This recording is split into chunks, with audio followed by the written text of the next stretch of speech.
سے دوست، بہت سے بھائی اللہ ان پہ رحم فرمائے جنہوں نے خودکشیاں کر لی ہیں یا اس معاملے میں سوچ رہے ہیں، انہیں اللہ کا یہ حکم مد نظر رکھنا چاہیے۔ اللہ کہتے ہیں وَلَا تَقْتُلُوا أَنفُسَكُمْ، اے میرے بندو، اے اہل ایمان، اپنے آپ کو قتل نہ کرنا، إِنَّهُ كَانَ بِكُمْ رَحِيمًا، تمہارا رب بڑا رحم کرنے والا ہے، اس سے رحم مانگ کے تو دیکھو۔ تو ہم اپنی طرف سے مایوسی اختیار کریں گے تو یقین جانیے پھر ہمارے پلے کچھ نہیں۔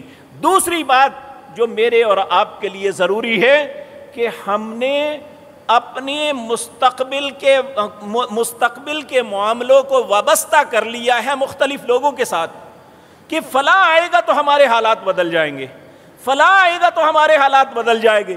دنیا کا کوئی انسان میرے اور آپ کے حالات کو نہیں بدل سکتا۔ اگر ہمارے حالات کو تبدیل کر سکتا ہے تو صرف اللہ ہے۔ اگر ہمارا عقیدہ ایمان یہ بن جائے تو اللہ رب العزت کہتے ہیں وَمَن يَتَوَكَّلْ عَلَى اللَّهِ فَهُوَ حَسْبُهُ، جو مجھ پہ بھروسہ کر لیتا ہے میں اس کے لیے کافی ہو جاتا ہوں۔ میرے عزیز بھائیوں، آج کی مجلس میں نے آپ کے سامنے یہی بات عرض کرنی ہے کہ ایسے حالات یہ انسان پہ آتے ہیں۔ اللہ رب العزت سورۃ بقرہ کے اندر واضح طور پہ فرماتے ہیں وَلَنَبْلُوَنَّكُمْ، اے اہل ایمان یہ بات یاد رکھو، میں تمہیں زندگی میں ضرور آزماؤں گا۔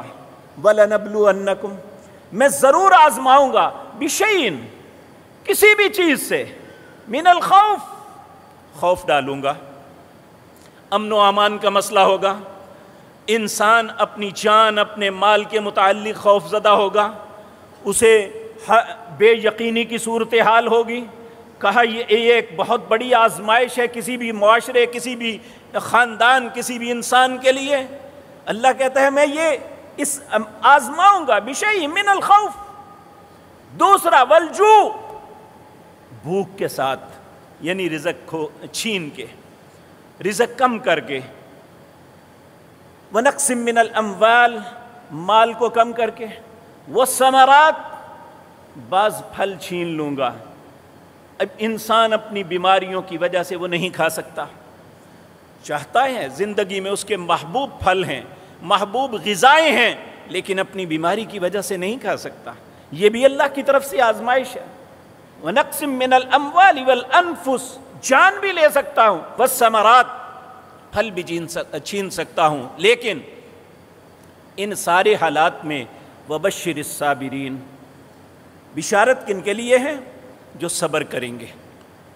تو میرے عزیز بھائیو، اس میں کوئی شک نہیں، ہم ایک مشکل دور سے گزر رہے ہیں، ہمارے معاملات میں آسودگی نہیں ہے، ہمارے معاملات دن بدن بگڑ رہے ہیں، ہر شخص ان وجہوں سے پریشان ہے، لیکن ہمیں پھر بھی اللہ یہ بات نہیں کہتا کہ تم نے مایوس ہونا ہے، اللہ پہ بھروسہ کرنا ہے۔ اللہ رب العزت کہتے ہیں تمہاری دنیا اور آخرت کی کامیابی کس میں ہے؟ وَسَارِعُوا إِلَىٰ مَغْفِرَةٍ مِّن رَبِّكُمْ، سب بھاگ پڑو اللہ کی مغفرت کی طرف۔ اللہ تمہیں معاف کرنا چاہتا ہے، اور انسان جو ہے معافی کے بجائے دوسرے راستے کو اختیار کر رہا ہے۔ اللہ اکبر۔ تو میرے عزیز بھائیوں، اللہ رب العزت ہمیں آج دعوت فکر دیتے ہیں، ہمیں ایک سوچ دیتے ہیں، ایک راستہ دیتے ہیں۔ وَسَارِعُوا، لوگو جلدی کرو، بھاگو، اِلَىٰ مَغْفِرَةٍ مِّن رَبِّكُمْ، کیونکہ جو مصیبتیں آتی ہیں یہ بات یاد رکھیں، اللہ رب العزت فرماتے ہیں مَا أَصَابَ مِن مُّصِيبَةٍ فَبِمَا كَسَبَتْ أَيْدِيهِمْ، جتنی مصیبتیں تم پہ آتی ہیں تمہاری اپنے کاموں کے سبب، تمہاری اپنی کرتوتوں کے سبب آتی ہیں۔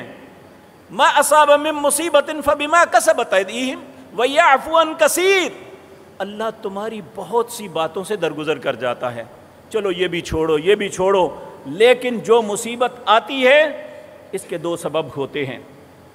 پہلا سبب اللہ فرماتے ہیں وَلَنُذِيقَنَّهُم مِّنَ الْعَذَابِ الْأَدْنَىٰ دُونَ الْعَذَابِ الْأَكْبَرِ لَعَلَّهُمْ يَرْجِعُونَ، اللہ یہ چھوٹی چھوٹی تکلیفیں دنیا میں تمہیں اس لیے دیتا ہے کہ تاکہ تم بڑے عذاب سے بچ جاؤ، ان مصیبتوں کی وجہ سے رجوع کر لو، اللہ کی طرف پلٹ آؤ، اللہ سے اپنے خطاؤں کی معافی مانگ لو۔ اللہ اس لیے کہتا ہے کہ اللہ کسی قوم پہ، کسی خاندان پہ، کسی فرد پہ تکلیف اس لیے ڈالتا ہے کہ اللہ اس کے گناہوں کو معاف کر کے اس کے درجات کو بلند کرنا چاہتا ہے۔ یہ ایک فطرت ہے مسلمان کے لیے کہ مسلمان پہ جو تکلیف آتی ہے، نبی کریم صلی اللہ علیہ وسلم نے فرمایا ایک مومن، ایک مسلمان، اس کے ہاتھ میں ایک سوئی پکڑی ہوئی ہے، وہ سوئی گر جاتی ہے اور وہ سوئی گرنے پہ وہ اسے ڈھونڈتا ہے، اسے چند لمحے جو ذہنی کوفت ہوئی ہے نا، اس کو ڈھونڈنے کے لیے وہ ذہنی کوفت بھی اللہ اسے اجر عطا کرتا ہے۔ جو بڑی مصیبت ہے اس کی تو کیا کہنے۔ ایک حدیث میں رسول